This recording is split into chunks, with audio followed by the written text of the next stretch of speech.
बिस्मिल्लाहिर्रहमानिर्रहीम। अस्सलाम वालेकुम स्टूडेंट्स। आज हम पढ़ेंगे 9th class chemistry chapter number 1 fundamentals of chemistry का topic 1.1 branches of chemistry. Branches of chemistry there are 8 branches of chemistry. Chemistry की 8 शाखें हैं। सबसे पहली जो शाख है वो है फिजिकल केमिस्ट्री। अब फिजिकल केमिस्ट्री, फिजिकल जैसे नाम से ज़ाहिर हो रहा है तबई ज़ाहिरी सूरत केमिस्ट्री में हम इसमें स्टडी करते हैं मैटर की। अब इसमें हम दो चीज़ों को स्टडी करते हैं, एक तो रिलेशनशिप मतलब ताल्लुकदारी को स्टडी करते हैं। ताल्लुक किसके दरमियान में ताल्लुक? कंपोजिशन, कंपोजिशन मतलब तरकीब। And physical properties, physical properties मतलब तबई खसूसियात। अब तबई खसूसियात जैसे कि हम पढ़ चुके हैं, तबई खसूसियात रंग, बू, जायका, ये सारी जो होती हैं ये फिजिकल प्रॉपर्टीज़ होती हैं। हम फिजिकल केमिस्ट्री में रिलेशनशिप को स्टडी करते हैं, composition, physical properties of matter, मादा जो है उसकी क्या तरकीब है और उसकी तबई खसूसियात और इन दोनों के दरमियान में क्या ताल्लुक है उसका मुतालिया हम फिजिकल केमिस्ट्री में करते हैं। अब जैसे एक एग्जांपल ले लेते हैं, हम वाटर की एग्जांपल ले लेते हैं। H2O हमारे पास वाटर है, इसकी कंपोजिशन, कंपोजिशन क्या है? हाइड्रोजन है और ऑक्सीजन मिलकर क्या बनाते हैं? H2O। ये होगी इसकी कंपोजिशन। कंपोजिशन क्या? हाइड्रोजन और ऑक्सीजन, हाइड्रोजन ऑक्सीजन आपस में मिले तो बन के गया वाटर, हमारे पास बन गया। ये होगी मैटर की कंपोजिशन। वाटर एक मैटर है। अब इसकी फिजिकल प्रॉपर्टीज़ में देखें, वाटर फिजिकल प्रॉपर्टीज़ में वाटर का कलर क्या होता है? वाइट, कोई कलर नहीं होता, कलरलेस होता है। ये जिस भी बर्तन में डाले उसका कलर ये अवेल करता है। इसके अलावा इसका मेल्टिंग पॉइंट, बॉइलिंग पॉइंट, ये सारा डिपेंड करता है इसकी कंपोजिशन पर। फिजिकल प्रॉपर्टीज़ डिपेंड करती हैं कंपोजिशन पर कि हाइड्रोजन और ऑक्सीजन इसकी क्या अमाउंट है और कितनी मिकदार में ये पाया जा रहा है। ये डिपेंड फिजिकल प्रॉपर्टीज़ इसके ऊपर इसकी कंपोजिशन पे डिपेंड करती हैं। अब केमिस्ट्री की वो शाख जिसमें हम मादे की तरकीब, तबई खसूसियात और इन दोनों में ताल्लुक का मुतालिया करते हैं वो फिजिकल केमिस्ट्री कहलाती है। इसके अलावा इसका स्कोप क्या है? इसमें हम और चीज़ों के बारे में स्टडी करते हैं। इसके अलावा स्ट्रक्चर को भी स्टडी करते हैं, एटम की साख्त को स्टडी करते हैं। अब एटम की साख्त क्या होती है? एक तो एटम होता है गोल शेप का, होता है राउंड शेप का। हम एटम के बारे में थोड़ा सा पढ़ लेते हैं कि एटम की शेप क्या होती है और एटम किस तरह से बना होता है। गोल शेप का होता है, इसके अंदर छोटा सा न्यूक्लियस मौजूद होता है। न्यूक्लियस के अंदर प्रोटॉन होते हैं और न्यूट्रॉन होते हैं। एटम के सब एटॉमिक पार्टिकल्स की बात कर लेते हैं। एटम के 3 सब एटॉमिक पार्टिकल्स, सब एटॉमिक, सब मतलब छोटा, सब एटॉमिक पार्टिकल्स होते हैं वो एटम के 3 होते हैं। एक होता है प्रोटॉन्स, न्यूट्रॉन्स एंड इलेक्ट्रॉन्स।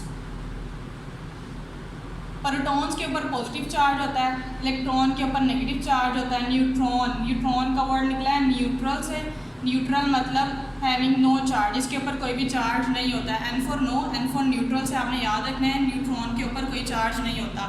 अब एटम के 3 सब एटॉमिक पार्टिकल्स प्रोटॉन, न्यूट्रॉन और इलेक्ट्रॉन जो होते हैं वो बाहर होते हैं। इलेक्ट्रॉन के ऊपर नेगेटिव चार्ज, प्रोटॉन के ऊपर पॉजिटिव चार्ज। ये एटम के सब एटॉमिक पार्टिकल्स हैं। इसके अलावा इनके जो है ये ऑर्बिटल्स होते हैं, इलेक्ट्रॉन ये इन ऑर्बिटल्स में गर्दिश करते रहते हैं। अब हम बात करते हैं कि जो एटम का न्यूक्लियस है इसके ऊपर चार्ज क्या होता है। जैसे कि जाहिर हो रहा है कि न्यूक्लियस के अंदर एक प्रोटॉन है और न्यूट्रॉन है। प्रोटॉन के ऊपर पॉजिटिव चार्ज होता है, न्यूट्रॉन के ऊपर कोई चार्ज नहीं है। तो होल जो ये हमारा न्यूक्लियस है इसके ऊपर पॉजिटिव चार्ज होता है। अब हम न्यूक्लियस के ऊपर सिर्फ पॉजिटिव चार्ज होता है। अगर हम होल एटम की बात करें कि एटम के ऊपर क्या चार्ज होता है, अब हमने एक बात आपने याद रखनी है कि number of proton equal to number of electron. जितने प्रोटॉन्स होते हैं उतने ही इलेक्ट्रॉन होते हैं। ये सब केसेस में नहीं होता लेकिन मोस्टली ऐसा ही होता है। एटम्स में जितने प्रोटॉन होते हैं उतने ही इलेक्ट्रॉन होते हैं, लेकिन सब में नहीं होता ऐसा। अब number of proton, positive charge and negative charge एक दूसरे को पता है, कैंसिल आउट कर देते हैं। प्रोटॉन पॉजिटिव और नेगेटिव एक दूसरे को कैंसिल आउट कर देंगे तो होल जो एटम है वो न्यूट्रल हो जाएगा। फिर से मैं बता रही हूँ कि एटम का जो न्यूक्लियस है इसके ऊपर पॉजिटिव चार्ज होता है। क्यों होता है? क्योंकि इसके अंदर प्रोटॉन्स होते हैं, प्रोटॉन के ऊपर पॉजिटिव चार्ज, तो एटम के न्यूक्लियस के ऊपर पॉजिटिव चार्ज होता है। लेकिन अगर हम होल एटम की, पूरे के पूरे एटम की बात करें कि एटम के ऊपर क्या चार्ज होता है, तो एटम के ऊपर कोई चार्ज नहीं होता। होल जो एटम होता है वो न्यूट्रल होता है। क्यों न्यूट्रल होता है? क्योंकि पॉजिटिव और नेगेटिव साइन जो है एक दूसरे को कैंसिल कर देते हैं, तो होल एटम के ऊपर जो चार्ज होता है वो न्यूट्रल होता है। इसके अलावा अब इसमें हम मॉलिक्यूल्स की तश्कील के बारे में भी स्टडी करते हैं। रेडिएशंस का भी मुताला जो है वो हम फिजिकल केमिस्ट्री में करते हैं। Second branch organic chemistry. Organic chemistry में हम स्टडी करते हैं 3 चीज़ों के बारे में। फर्स्ट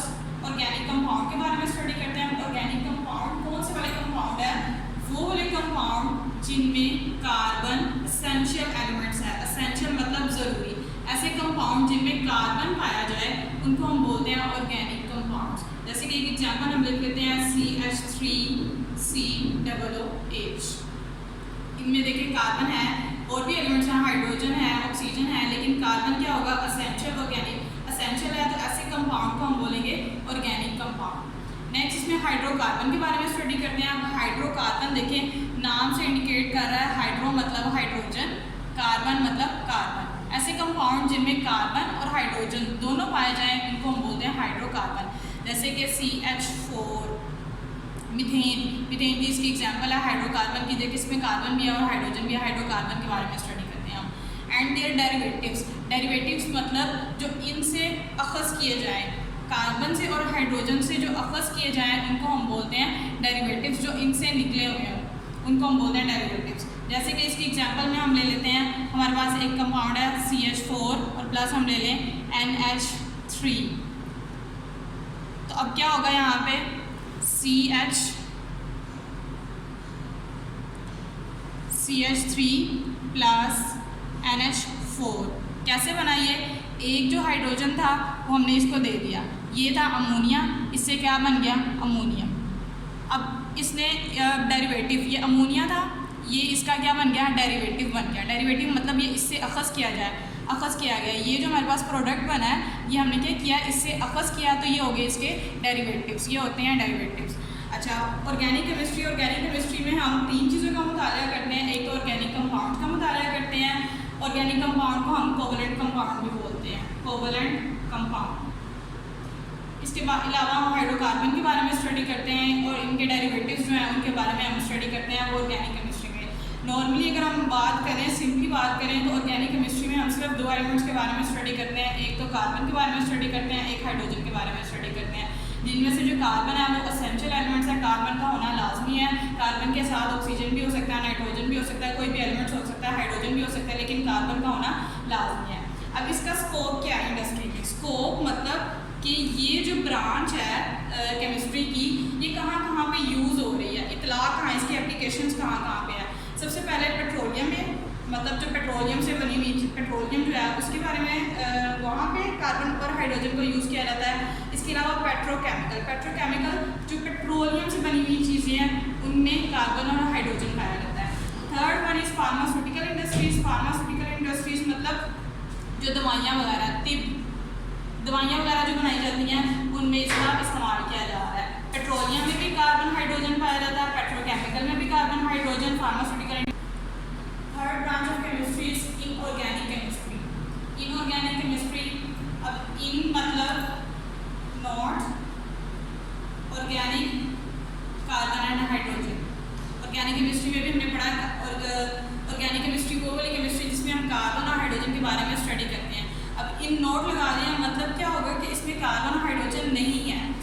इसमें हम करते हैं inorganic chemistry deals with the all elements, study with all elements and their compounds except carbon and hydrogen. हम तमाम के तमाम जितने भी एलिमेंट्स हैं उनके बारे में स्टडी करते हैं और उनके कंपाउंड्स के बारे में स्टडी करते हैं सिवाय कार्बन और हाइड्रोजन के। अब हम थोड़ी सी बात कर लेते हैं कि एलिमेंट्स कितने होते हैं। टोटल जो एलिमेंट्स हैं जो अब तक डिस्कवर हो चुके हैं वो हैं 118 एलिमेंट्स डिस्कवर हो चुके हैं, जिसमें से अगर हम 2 एलिमेंट्स को निकाल दें, कार्बन को और हाइड्रोजन को निकाल दें, बाकी कितने बच गए? बाकी बच गए 116 एलिमेंट्स, 116 एलिमेंट्स बाकी बच गए। तो 116 एलिमेंट्स की जो स्टडी है वो हम करते हैं इनऑर्गेनिक केमिस्ट्री में। फॉर एग्जांपल हम ले लेते हैं, यहाँ पे एग्जांपल ले लेते हैं NaCl, सोडियम क्लोराइड। ना इसमें कार्बन है ना इसमें हाइड्रोजन है, इसमें 2 एलिमेंट्स हैं, सोडियम है और क्लोरीन है। इसके बारे में हम स्टडी करते हैं। इसके अलावा हम एग्जांपल ले लेते हैं अमोनिया की, NH3। ना इसमें कार्बन, हाइड्रोजन तो है लेकिन इसमें कार्बन या ऑर्गेनिक जो केमिस्ट्री है उसमें कार्बन का होना लाजमी है। अब इसको हम ऑर्गेनिक कंपाउंड नहीं बोलेंगे। क्यों नहीं बोलेंगे? क्योंकि हाइड्रोजन तो है इसमें लेकिन इसमें कार्बन नहीं है। ऑर्गेनिक केमिस्ट्री में कार्बन का होना एसेंशियल है, कार्बन का होना लाजमी है। तो ये जो अमोनिया है ये आएगा इनऑर्गेनिक केमिस्ट्री में। सिंपली अगर हम बात करें तो इनऑर्गेनिक केमिस्ट्री जितने भी एलिमेंट्स हैं तमाम के तमाम एलिमेंट्स के बारे में हम स्टडी करते हैं सिवाय कार्बन के और हाइड्रोजन के। और इसका स्कोप जो है मतलब एप्लीकेशन क्या है, कहाँ कहाँ पे यूज़ हो रही है ये। एक तो ग्लास में, मतलब शीशा बनाने वाली इंडस्ट्री में एलिमेंट्स को इस्तेमाल किया जाता है। 116 एलिमेंट्स जो हैं। सीमेंट बनाने के लिए इसको यूज़ किया जाता है। सिरामिक्स बोलते हैं, जो पत्थर के बर्तन होते हैं उसमें इसको यूज़ किया जाता है। इसके अलावा जो एलिमेंट्स हैं 116, उनमें मेटलर्जी मतलब जो मेटल को साफ़ करने का अमल है, मेटल को निकाल के और उसको साफ़ करने का जो अमल है वो होता है मेटलर्जी।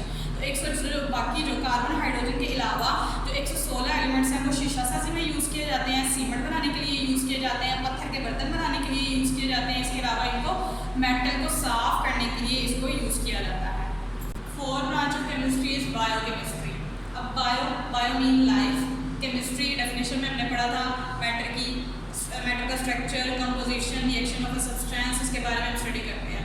अब हमने structure, composition, reaction of a substance study करना है, किसमें? Found in the living organisms, जिंदा अजसाम में। हमने स्ट्रक्चर के बारे में, मैटर की स्ट्रक्चर मतलब साफ के बारे में, कंपोजिशन तरकीब के बारे में, और उसका क्या रिएक्शन है हमारी बॉडी में, उसके बारे में हम स्टडी करेंगे बायोकेमिस्ट्री में। फॉर एग्जांपल हम एक एग्जांपल ले लेते हैं कार्बोहाइड्रेट की। कार्बोहाइड्रेट में एग्जांपल लेते हैं हम ग्लूकोज की, C6H12O6। अब इसकी कंपोजिशन पहले हम बात करते हैं। कंपोजिशन क्या है? कंपोजिशन है इसकी कार्बन है, हाइड्रोजन है और ऑक्सीजन है। स्ट्रक्चर क्या है इसका? स्ट्रक्चर कार्बन इसमें कितने पाए जा रहे हैं? 6। हाइड्रोजन कितने पाए जा रहे हैं? 12। ऑक्सीजन कितने पाए जा रहे हैं? 6। ये इसका हो गया स्ट्रक्चर, ये इसकी कंपोजिशन, और ये हो गया इसका स्ट्रक्चर। देन हम बात करते हैं रिएक्शन। अब रिएक्शन क्या है? कार्बोहाइड्रेट हमारी बॉडी में जाके इसकी कैटाबॉलिज्म होती है, एनाबॉलिज्म होती है, ये टूटता है। जब ये टूटता है तो क्या जनरेट करता है? ATP। ATP मतलब क्या है? ये एनर्जी, हमें एनर्जी प्रोवाइड करता है, और जो वेस्ट होता है वो हम एक्सक्रीट करते हैं, खारिज कर देते हैं।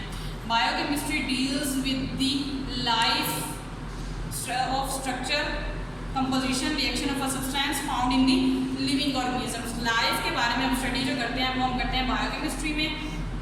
बायोकेमिस्ट्री में एग्जांपल हमने ली थी कार्बोहाइड्रेट की, उसमें हमने एग्जांपल लिए ग्लूकोज की। ग्लूकोज में ग्लूकोज क्या करता है? इसकी कंपोजिशन है carbon, hydrogen and oxygen. Structure इसका कार्बन इसमें 6 पाए जा रहे हैं, हाइड्रोजन इसमें 12 पाए जा रहे हैं, ऑक्सीजन इसमें 6 पाए जा रहे हैं। ये इसका हो गया स्ट्रक्चर। और रिएक्शन क्या है इसका?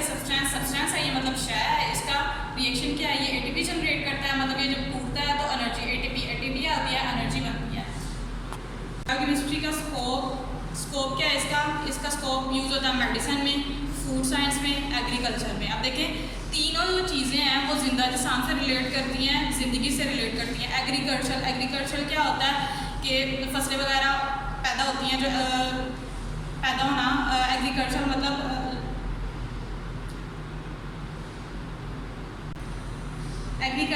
ज़राअत, खेती बाड़ी की जाती है। खेती बाड़ी क्यों की जाती है? ताकि जो है वो फसल बनाई जाए, खुराक तैयार की जाए। उसके बाद फूड साइंस में खुराक तैयार हो जाती है। इसके अलावा इसको मेडिसिन बनाने के लिए भी, मेडिसिन भी जो है वो किससे रिलेट करती है? वो जिंदा जिस्म से रिलेट करती हैं, लाइफ से रिलेट करती हैं। तो ये इसका स्कोप है बायोकेमिस्ट्री का। 5th branch of chemistry is industrial chemistry. Industrial name से शो हो रहा है कि इंडस्ट्री की जो केमिस्ट्री के बारे में, इंडस्ट्रीज़ की जो केमिस्ट्री है उसके बारे में हम जो स्टडी करेंगे वो इंडस्ट्रियल केमिस्ट्री है। इंडस्ट्री की केमिस्ट्री क्या है? केमिस्ट्री में हम क्या करते हैं? केमिकल कंपाउंड मैन्युफैक्चर करते हैं। Industrial chemistry deals with the manufacturing of chemical compounds. Compounds के बारे में जो स्टडी है उसके बारे में वो हम करते हैं इंडस्ट्रियल केमिस्ट्री में। अब कौन से कंपाउंड्स जो हैं वो मैन्युफैक्चर किए जाते हैं? क्लोरीन है, अमोनिया है, कास्टिक सोडा मतलब सोडियम हाइड्रोक्साइड है। इसके अलावा हमारे पास ऑक्सीजन है, सल्फ्यूरिक एसिड है, नाइट्रिक एसिड है, वो बनाए जाते हैं। अब ये कंपाउंड्स जो हैं केमिकल कंपाउंड्स बनाए जाते हैं। अब ये केमिकल कंपाउंड क्यों बनाए जाते हैं? इनको दूसरी चीज़ें बनाने के लिए यूज़ किया जाता है। जैसे कि कास्टिक सोडा जो है, इसमें जो सोडियम है ये सोप बनाने के लिए यूज़ किया जाता है, डिटर्जेंट बनाने के लिए यूज़ किया जाता है। डिटर्जेंट आपको पता है जो शैम्पू, सर्फ वगैरह सफाई के लिए जो यूज़ किए जाते हैं वो डिटर्जेंट्स होते हैं। इसमें जो अमोनिया है, केमिकल बना अमोनिया, इंडस्ट्री ने अमोनिया बना दिया। क्यों बनाया? क्योंकि ये यूज़ किया जाता है फर्टिलाइज़र में। फर्टिलाइज़र मतलब खादें वगैरह, इसके लिए यूज़ किया जाता है। अब केमिकल क्लोरीन बना, क्लोरीन को हम किसके लिए यूज़ करते हैं? सैनिटेशन ऑफ वाटर, पानी की सफाई के लिए। पानी में जो माइक्रोब्स होते हैं उनको किल करने के लिए, उनकी पानी को साफ़ करने के लिए हम क्लोरीन का इस्तेमाल करते हैं। Industrial chemistry deals with the manufacturing of compounds on commercial scale. Commercial scale मतलब तिजारती पैमाने पर जो कंपाउंड बनाने के बारे में स्टडी है वो हम करते हैं इंडस्ट्रियल केमिस्ट्री में। एक इंडस्ट्री कंपाउंड बनाती है और वही कंपाउंड को फिर हम दूसरी चीज़ों में इंसानी ज़िंदगी की ज़रूरियात को पूरा करने के लिए इस्तेमाल किया जाता है। 6 ब्रांच केमिस्ट्री की जो है वो न्यूक्लियर केमिस्ट्री। अब इसकी हेडिंग जो है उससे ज़ाहिर हो रहा है कि एटम के न्यूक्लियस के बारे में जो स्टडी है वो हम करेंगे न्यूक्लियर केमिस्ट्री में। इसके अलावा यहाँ पे एक और टर्म है रेडियो एक्टिविटी। अब रेडियो एक्टिविटी क्या है? कुछ एलिमेंट्स हैं नेचर में जो कि अनस्टेबल है। जैसे कि एक हम एग्जांपल लेते हैं यूरेनियम। यूरेनियम एक एलिमेंट है जो कि अनस्टेबल। अब अनस्टेबल का मतलब क्या है कि हमेशा जो ये इसके न्यूक्लियस से जो है ना वो रेडिएशंस इमिट होती रहती हैं। अल्फा बीटा गामा रेडिएशंस होती हैं वो खारिज होती रहती हैं। तो ये क्या करता है? खुद को स्टेबल करने के लिए तमाम की तमाम जो रेडिएशंस हैं वो इमिट कर देता है, खारिज कर देता है। पहले ये क्या था?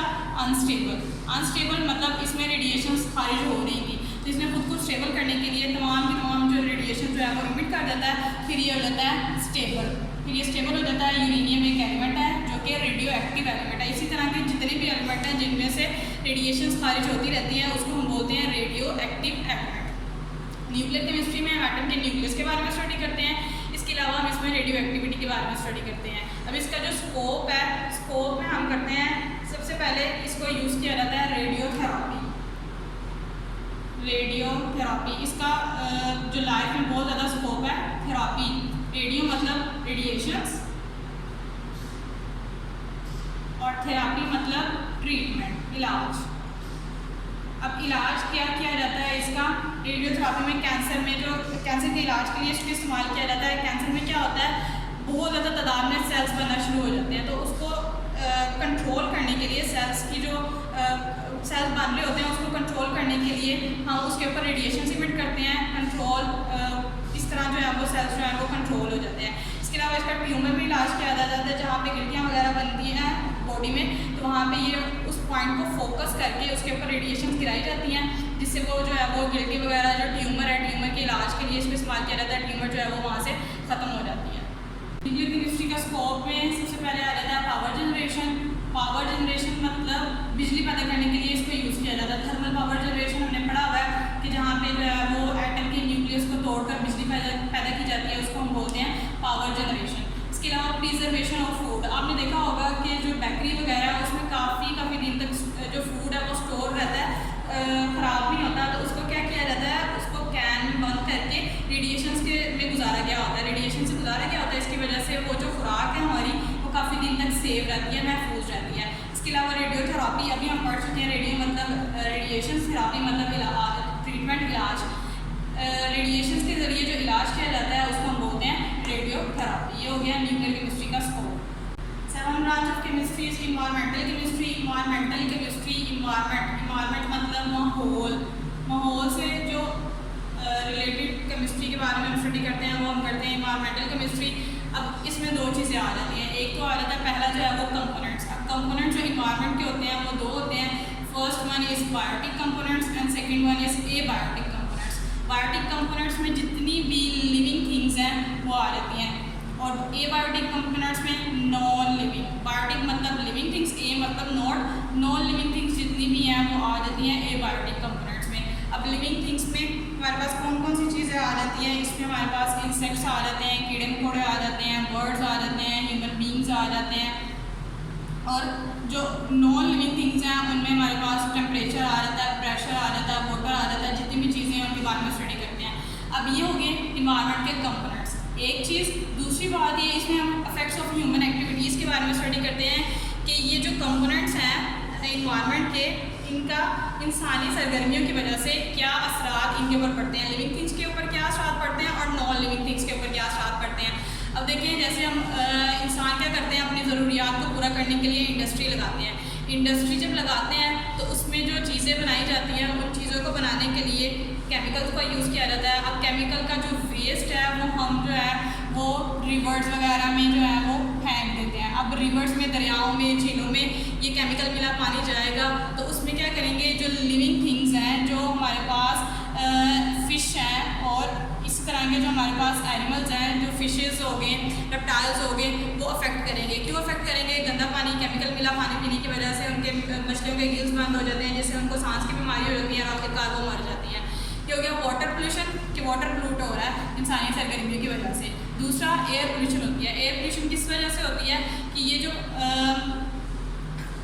जब इंडस्ट्रीज से जो धुआं वगैरह निकलता है, केमिकल मिला जो धुआं है वो निकाल के जो है वो एयर के अंदर मिलता है। अब एयर के साथ जाके हवा को गंदा कर रहा है।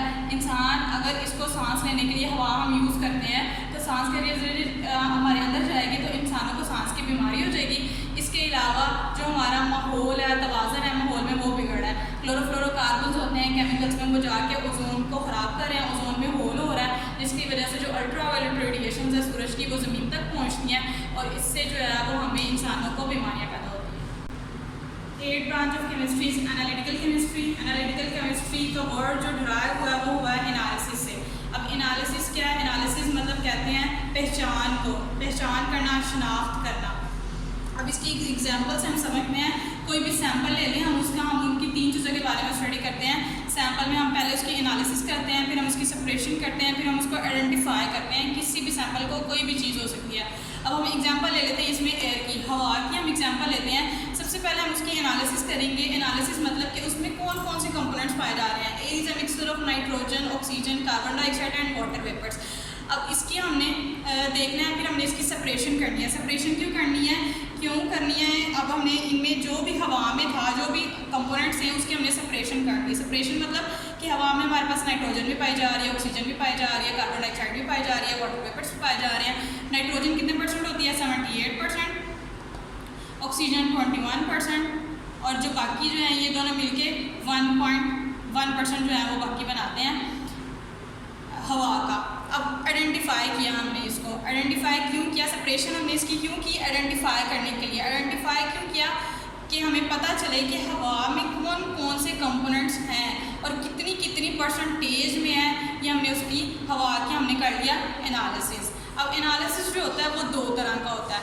एक तो होता है